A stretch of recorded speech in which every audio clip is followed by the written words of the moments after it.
If you stop and think, am I going to be okay? You shouldn't put the badge on. Deputy Sheriff Carmine Romeo of the Dutchess County Sheriff's Office takes his job very seriously. He received the Medal of Honor, the highest law enforcement medal of the NYPD, about 10 years ago.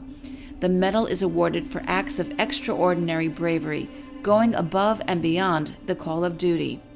Carmine says being a living recipient of the medal comes with a great deal of responsibility. I personally feel that I represent those who've been awarded the Medal of Honor posthumously. So anytime I speak or anytime people see it and salute the medal, they're not saluting me, they're saluting the medal and the people that died to receive it. I have a responsibility to those people. So when I do speak, or when I do speak to young officers, I remind them of what their job and their devotion to the community and saving life is all about. And you might be wondering what courageous act was the reason behind the Medal of Honor?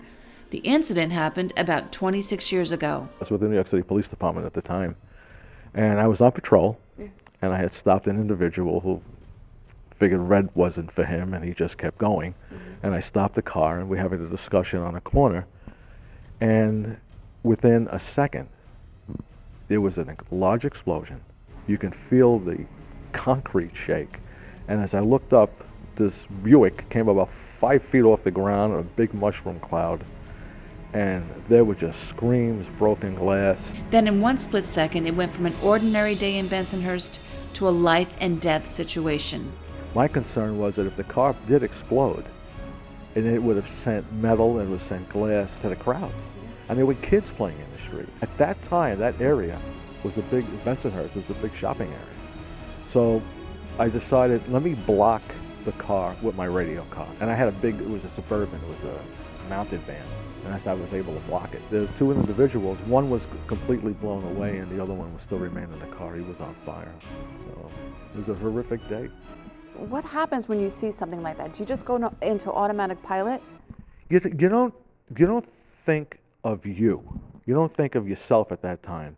My concern was I saw what happened, I knew what could happen, and how do you prevent other people, innocent people, from getting hurt? So you take all these precautions, and then you're trying now to get to the two victims. And I don't want to say they were secondary, but what happened already happened. His bravery and devotion to the community saved many people's lives that day, and Carmine received the Medal of Honor at a 9/11 ceremony honoring fallen officers. And it's a day he'll never forget. Rockland County has a mounted unit, and we were naming the horses after the people that were killed. And my incident in Rockland County came up, and I was totally surprised by it. And the announcement was that I was awarded the Medal of Honor. And it was a proud day for me. And my mom came down a week later, and the sheriff put the medal around my neck, and it was great. And my mom said, "You never did any good in school." She said, look, this made up for everything. Thank you very much.